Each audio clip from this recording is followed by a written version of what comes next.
These two guys have Minnesota sports flowing in their veins. Mackie and Judd on SKOR North and SKORNorth.com. Indeed it is Mackie and Judd, but no Phil today. He is traveling back to his digs in the Pacific Northwest. So it is a Reckless Speculation Thursday. Welcome aboard. It is Judd, it is Declan, and of course the star of Reckless Speculation Thursday, not to mention the star of Every Day, and a guy who's got a son who someday is going to be a big league baseball player and pay all his bills. Only in his dreams. Darren Doogie Wolfson. And Dex, before we start too, have you seen a difference in Doogs of late? I have. Dukes. Declan! Did you drop some pounds there? Are you keeping up with Doogie on the basketball court? No, not quite yet. I mean, that's a work in progress. Just swat him down. But yeah, I'm working on it. Yeah, that kid is a machine, I'm telling you. He's getting better and better every day. Another day over at Johnny Tower Camp at St. Thomas today. His 5-on-5 team is doing okay, although he likes to throw his teammates under the bus. So we need to work on the mental side of sports with Doogie, but the future appears to be bright. But yes, Declan, think about it. This is a holiday, right? It should be.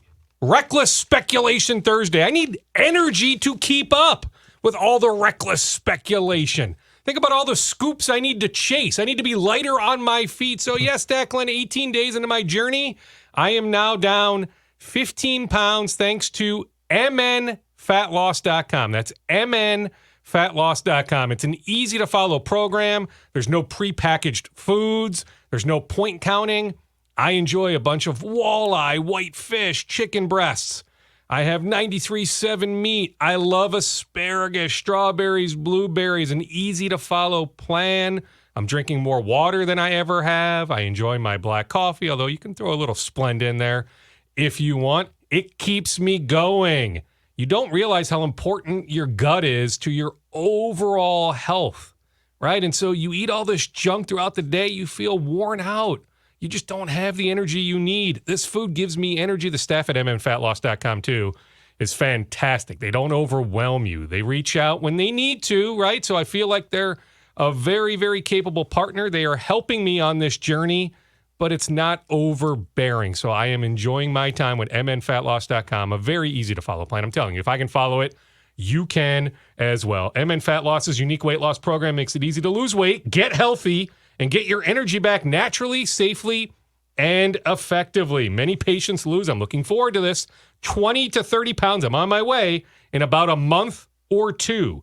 For your free private weight loss consultation, call 763-312-7600. That's 763-312-7600. Or schedule online at mnfatloss.com. That's mnfatloss.com. Dr. Adam Schatzko, results may vary. Dr. Adam Schatzko, D.C., he's in charge of the program. He is rock solid. Results may vary, but I'm telling you, so far so good on my front. And happy Reckless Speculation Thursday, Darren. And before we flipped open the mics, you said something that's music to my ears. Because you combined your own reporting with something that I think we both have, which is years of sensing when something is up. And you're not quite sure what, but it's Reckless Speculation Thursday, so you don't have to hit it exactly. But tell the people, tell the Vikings fans out there, Purple Faithful, what you told me. Well, something is up, right? I mean, combined, Judd, you and I have, about 55 to 60 years, 65 years of covering sports in the Twin Cities, right? So you get to know a lot of people. You have this spidey sense. Mm-hmm. And reaching out the last couple days to a number of people, either in Eagan or a direct line to Eagan. I'm talking specifically TCO Performance Center. And these people normally get back to me, and they're not getting back to me, which just makes me sense something is going on. Judd, we can go back any number of years where the Vikings have a tradition. It's not every year, but oftentimes, whether it's that first day, heck, I can remember oftentimes driving down 169 Mankato, right outside the dorm, right? All sorts of different contract extensions being announced.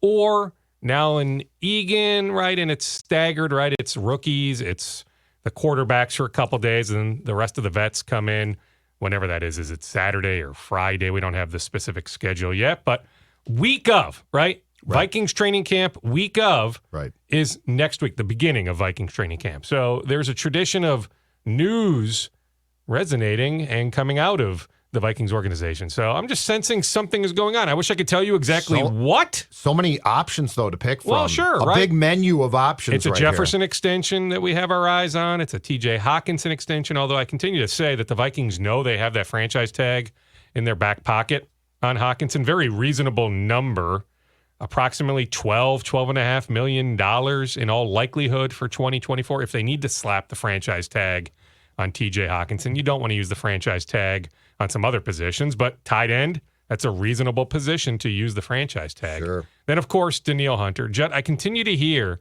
that the Vikings want him here.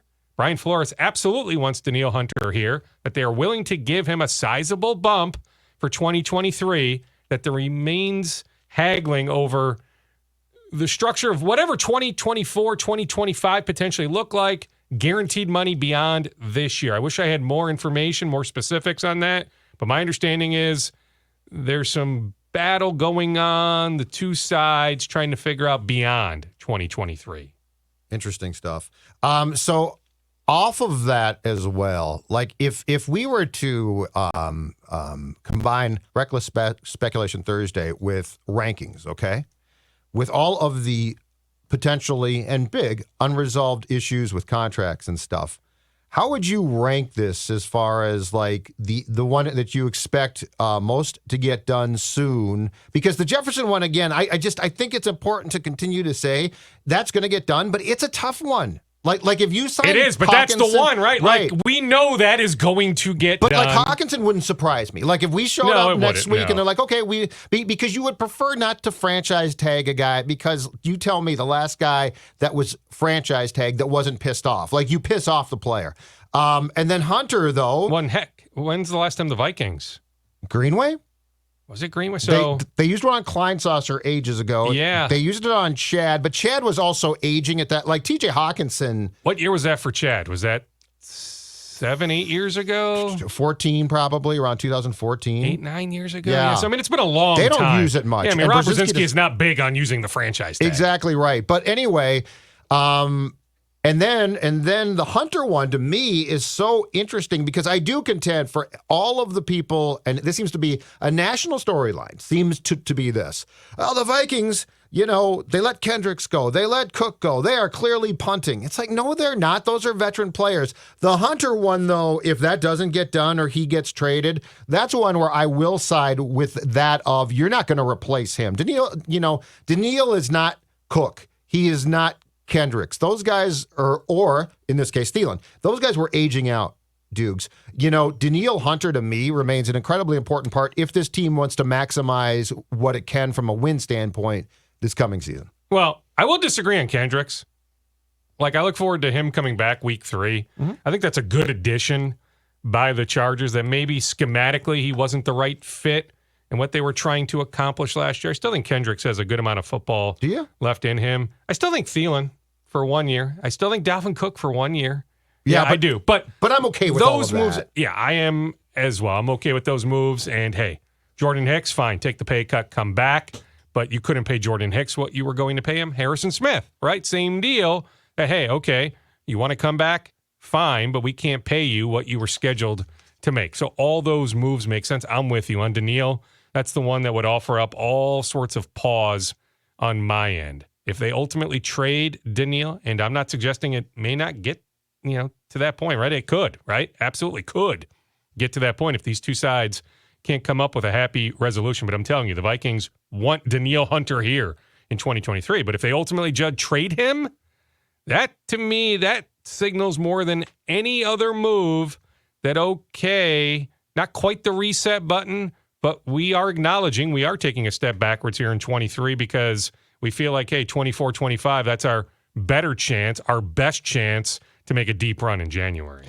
Dukes, what's the latest with Jordan Addison? I know Kevin O'Connell expects him to be a full go after kind of missing most of those rookie mini camp practices. What have you heard on the Vikings rookie wide receiver? Yes, thanks for asking that, Declan. It's almost like we had some sort of pre-show production meeting. Oh, I can confirm we didn't. I know, that's the beauty, but yes, let me read verbatim. Somebody directly tied to Jordan Addison texted with them. What day was this? Yesterday morning.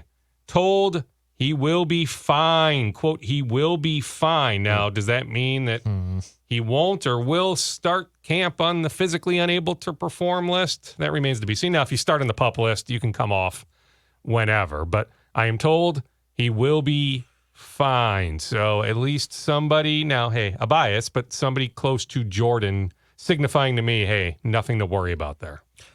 All right, I'm going to explore the space of what you started with here because the more I think about this, and again, reckless speculation Thursday, but it makes some sense, okay? And this is not, just to be very, very clear, I'm speculating, I'm going off the diving board that you presented me. This is not like a big, oh my God, something is up that's going to be bad. All right, are we talking about like a 10-meter diving board, a 3-meter, a 1-meter? You doing a triple Lindy? No, it's not near a triple Lindy. It's not near a triple Lindy. Metric system here. Yeah, no. It's a it's taking something that you gave me and just, trying to add some seasoning to it, okay? But I find it interesting, and again, it's not a big deal. So if for all of you who are about to tweet, Zolgad's making a big deal of something, I'm not. I find it interesting that we know that there's going to be an O'Connell and Kwesi press conference next Tuesday, which is technically the start of training camp. That's standard procedure. Yep, that is day one. Nothing Monday. Right. First day for our access will be Tuesday. But I wonder if we're going to get an announcement of some sort there on something. I wonder if we're going to get, because we still don't have a schedule beyond that, which seems sort of odd for PR. I mean, it's not a problem again, but it's sort of odd. And to your point, if I follow your breadcrumbs, and you're 1,000% right, this is sort of standard operating procedure where the Vikings often have around that time something, and sometimes it's big, to announce. I wonder if that's where this is going, where we are going to get, instead of just, hey, training camp opens tomorrow, we're all excited to be here, if we're going to get some type of contractual announcement, and Tuesday we're going to get a press release that says Kwesi and O'Connell are talking, but player X, Daniil Hunter, Justin Jefferson, has been added to that list with a major announcement. Would not shock me whatsoever. For what it's worth, was led to believe we would have the Vikings schedule yesterday. That's what I was led to believe too. And it never arrived in my inbox. Now, again, read between the lines however you want on that. But yes, the idea that Kwesi and Kevin will speak with us next Tuesday, Judd, I would not be shocked. What else could it be? Okay, so Daniil, Justin, Hawkinson. Yep. Is there anything else Kirk it extension? could be?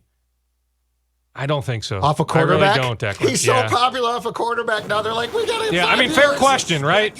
Yeah. I mean, he's one of many, many pending free agents. I mean, heck, KJ Osborne is entering the final year of his deal. Ezra Cleveland. I mean, there's a lot of guys. I will say this, Declan, with what you just said, which had crossed my mind, where you might be on to something here. And I agree with Doogie. It's probably not. But where you might be on to something here is, A, we have no idea, and I'm not quite sure they do, what their plan without Kirk would be at quarterback. And B, I got the definite impression, and I'm not sure about you, Darren, but when I asked Kirk about his contract at the last availability he had after minicamp, he was pretty definitive in saying, well, it's not going to get done, and we will talk about it again in March. And I felt there was a very definitive, I don't want to talk about it if we get to the season, which a lot of guys don't, and I don't blame them. So that's where, like, if this has been percolating behind the scenes, that would definitely be the wild card. Like, it would be huge wild card. I just don't have a sense that it's that. But I also, I haven't ruled out that Kirk is this team's quarterback in 2024. And if he's not, who is? Well, I mean, I don't think it's Hall. No. But I mean, a bridge guy? And you can't.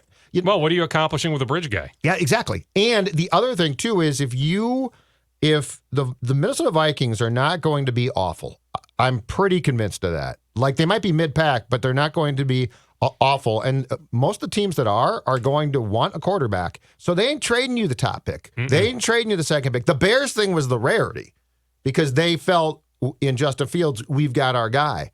But let's look at this from... Houston could be bad.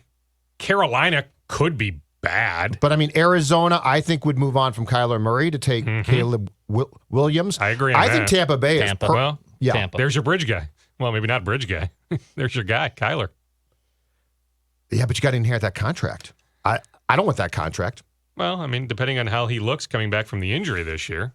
Yeah, but Would you consider it? There's a lot of smoke around him that I don't like, man. There's a lot of smoke. And again, I think the whole thing of the strategic move of moving on from Kirk Cousins is also to find that rookie quarterback who then you're paying everybody else, but it's not biting you in the ass on the salary cap, right?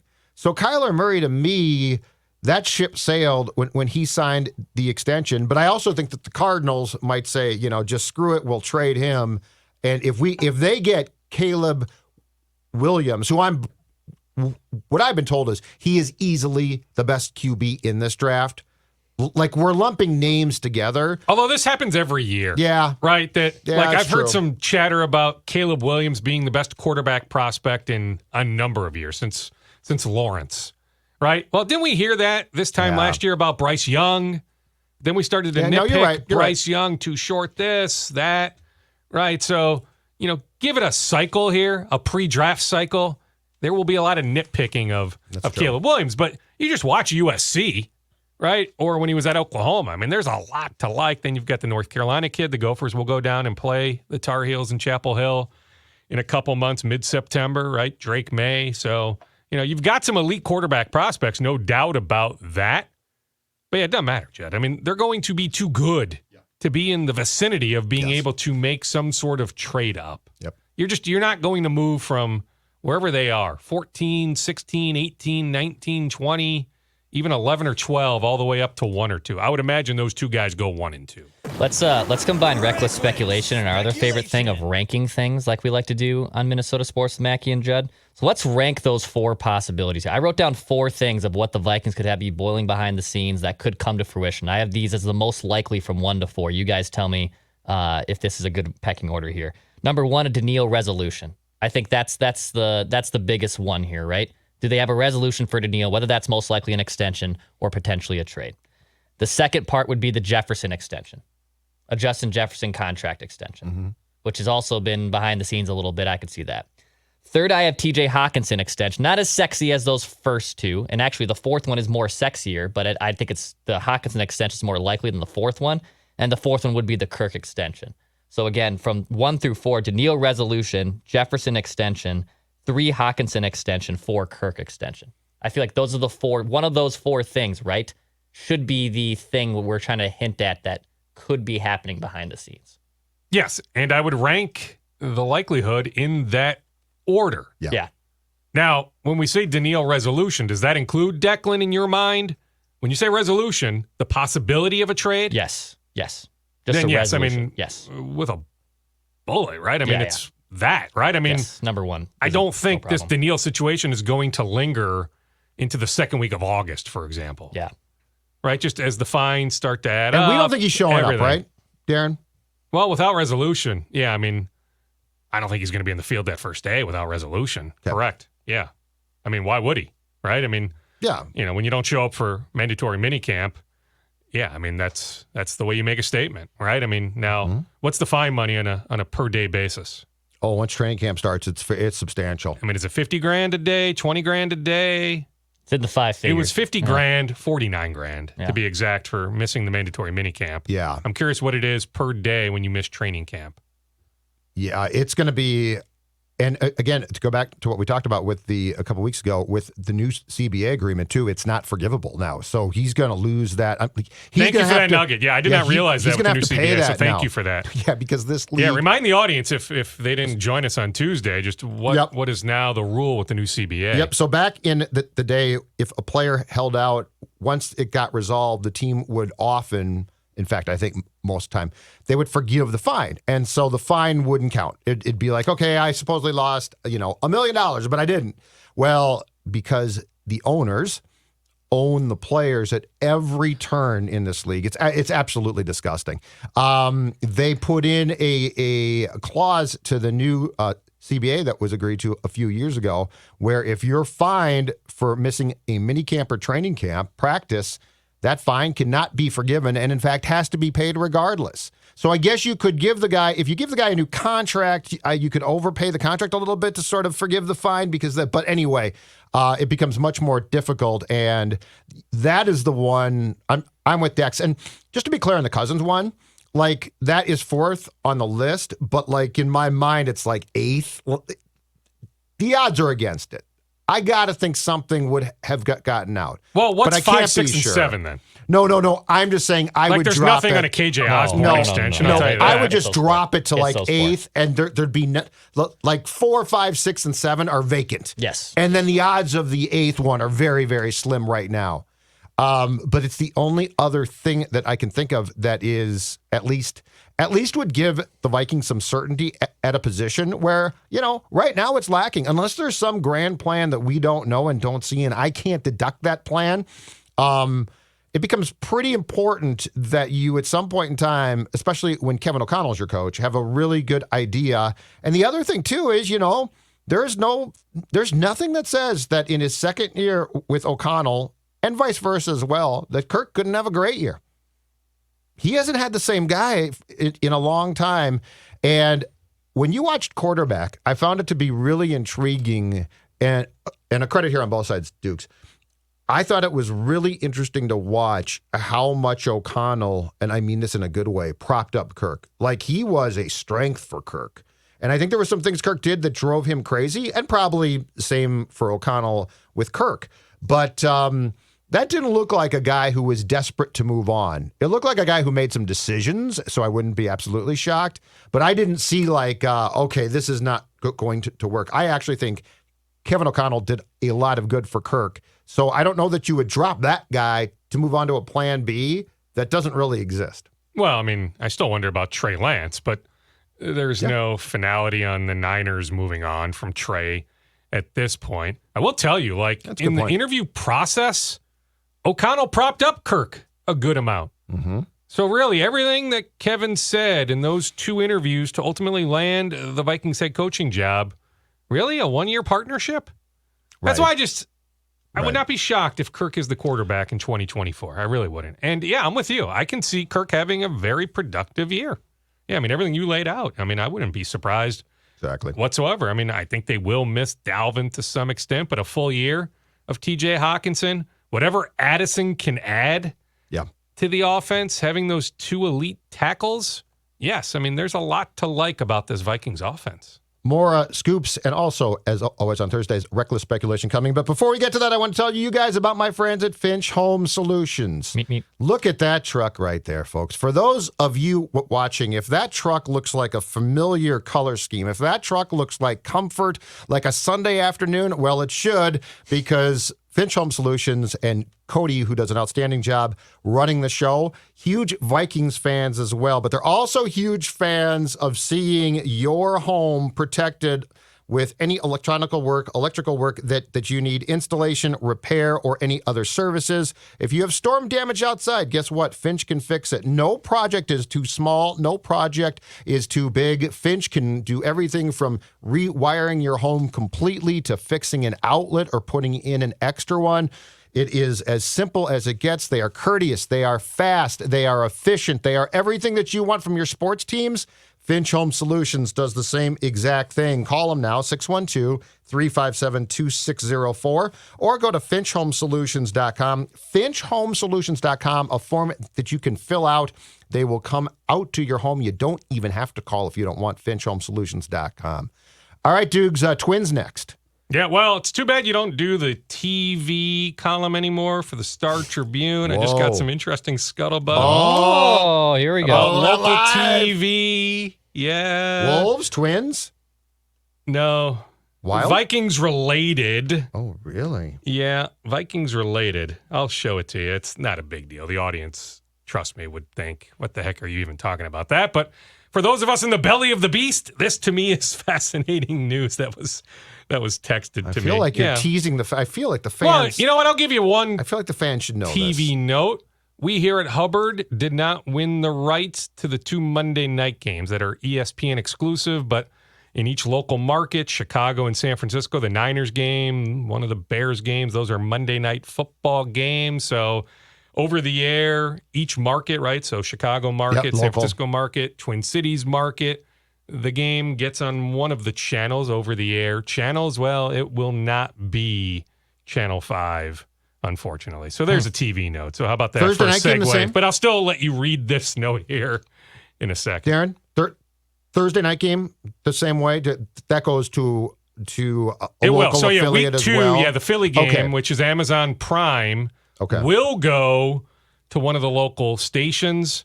That bidding is still ongoing. There's motion on that. So, we'll see. We're trying, but, if we didn't get the other two, let's see how this one plays out. It's tough. Absolutely. All right. So, So what's Twins. next? Yep. Absolutely. So here's an update on Caleb Thielbar, his oblique situation. Let me read it verbatim. Maybe a weekish or so away from a rehab assignment. So he's still weeks away from re-entering the Twins bullpen. Yeah. For Caleb, though, bullpens are going well. Still needs to face hitters, which is happening soon. Then go from there. But it'll definitely be a rehab assignment, not like Caleb Thielbar is being thrust back right into that Twins bullpen. Here is the update on Brock Stewart. Not an elbow issue, a forearm issue. Feeling good. And he's been throwing from, 120 feet. He's been on the mound, right? So he's progressing very well. I think what the Twins are trying to figure out is, does Brock Stewart need a rehab assignment, or could he just re-enter the Twins bullpen here, maybe when they get back from this current road trip? If not later this week, maybe early next week. So still to be determined on Brock Stewart, but of the two, Stewart and Thielbar, two guys that absolutely could help the Twins bullpen right now. Although, how about Emilio Pagan last night? High leverage situation, looking pretty good. I like that because I'm telling you, he is my favorite interview in that Twins clubhouse. Regardless, Thielbar and Stewart would help that bullpen. It looks like Stewart will return before Thielbar, but both guys due back at some point before the season is over. Well before the season is over. Dukes, I was texting with a mutual friend of ours yesterday, and I was wondering, when the heck is Brooks Lee going to come up to St. Paul? I think he's leading the Texas League in doubles. He's got an ALPS that's near 900. I mean, he's just dominating Double-A. This guy can get a promotion. I was told I wouldn't be surprised. I would be surprised if he gets called up soon. It's probably more likely a end of August, early September call-up for the Twins' first-round pick from last year. I agree with whoever you texted with, Declan. So here's the dilemma. It's a good dilemma, I suppose, but the issue that Toby Gardenhire, Twins, Saints folks have, okay, so you've got Jorge Polanco right now on a rehab assignment needing to play the infield. Jose Miranda will be back in a few days, play the infield, all right, because Miranda is not coming back to the Twins in all likelihood. Maybe I'll be wrong on that, but I think you need some opportunities for Jose Miranda. Then Austin Martin. Now, Austin Martin has played a little left field, but Austin Martin, remember him from the Jose Barrios trade? Off the radar. Former top 5 pick just a few years ago coming out of Vanderbilt. Yeah. Well, he is at AAA now. He's dealt with some injuries, but he's at AAA now, but he's been playing some second base, right? So now Brooks Lee, you're thinking shortstop or third base, that it shouldn't be that difficult to actually create opportunities for him at shortstop. Like, why couldn't he play shortstop tonight in Omaha for the Saints? But the Saints are still giving some other guys some looks. Hey, there's something to be said about keeping the Wichita franchise relevant, right? So, yes, I think it's sooner rather than later. But, yes, I think sometime in August. Maybe it's more like mid-August, not late August, although late August wouldn't surprise me. I do think we will see Brooks Lee with the Saints before the year is over, but I don't sense a move is imminent. Let's talk about a guy who I see conjecture on Twitter about how are they going to keep him in the lineup when Polanco comes back.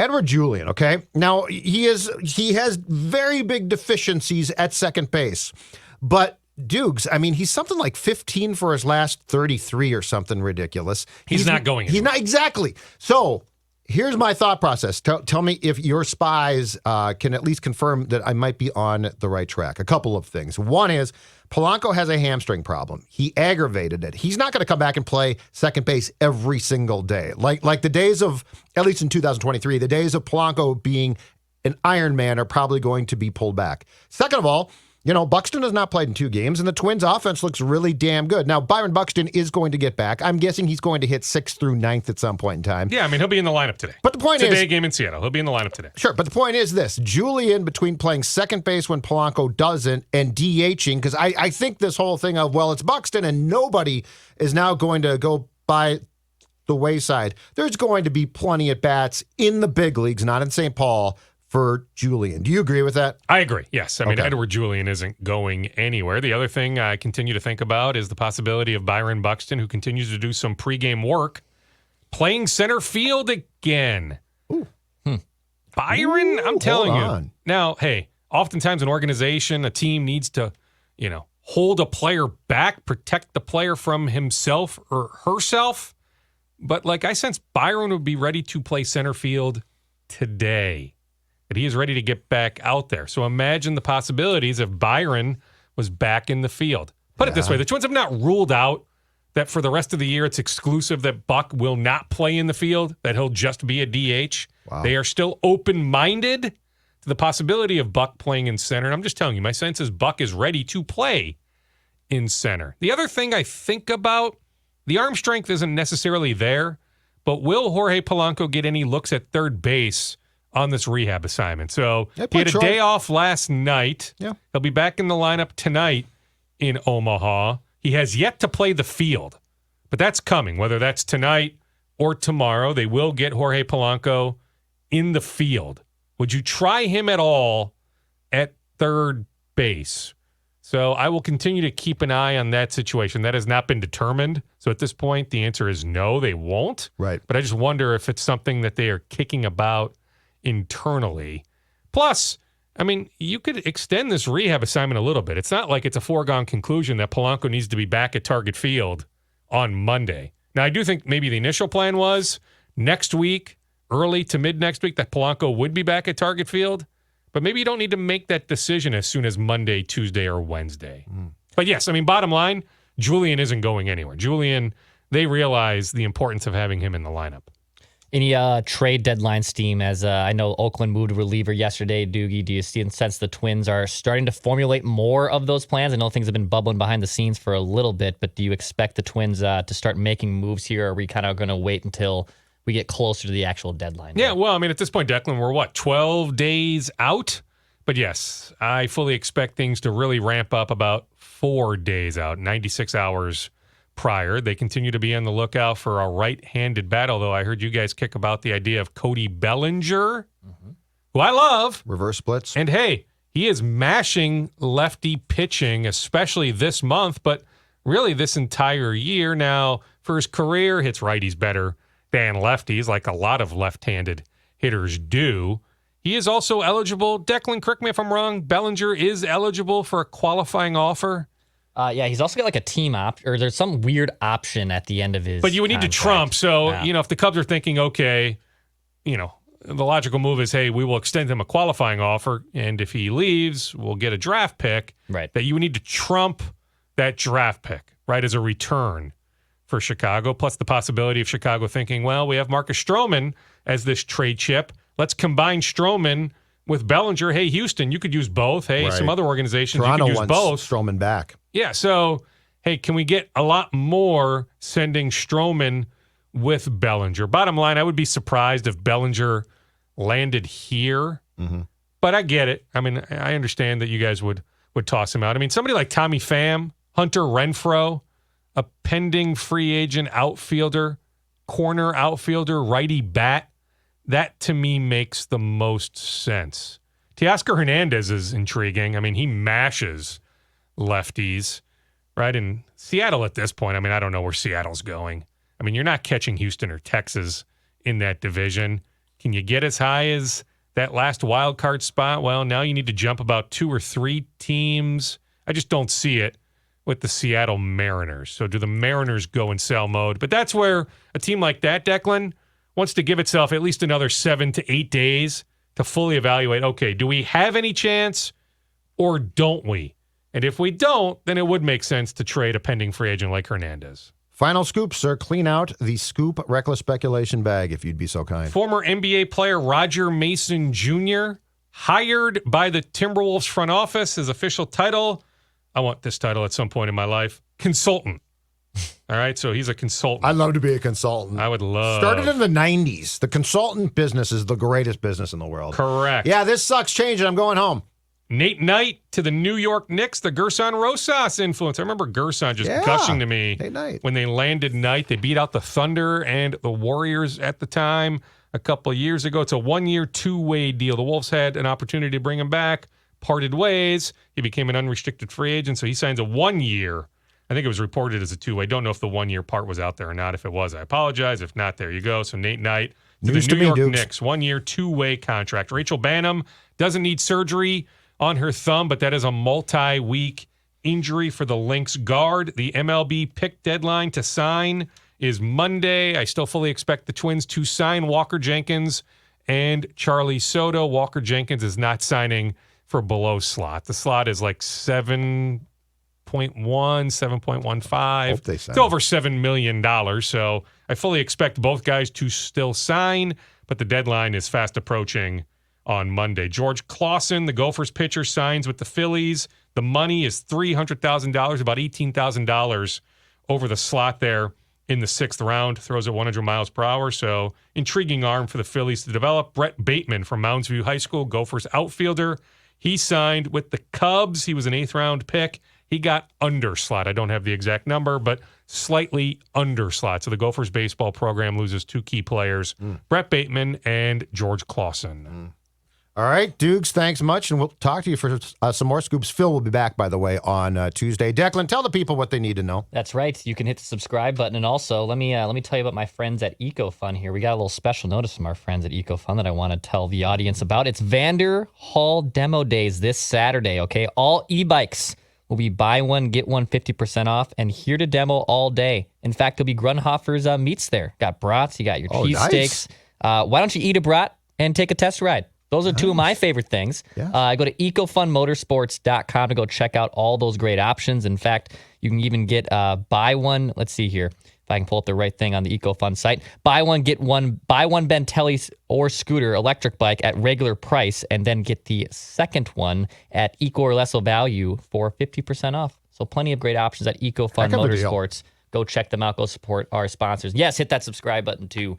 For daily Minnesota sports entertainment. This is our scoop session. Go to Purple Daily. Judd has his 10 most underappreciated Vikings list. A surprise at number 10 for me, at least. I was surprised that we had a guy there. Go check him out. Purple Daily, Daily Vikings Entertainment and Minnesota Sports with Mackey and Judd.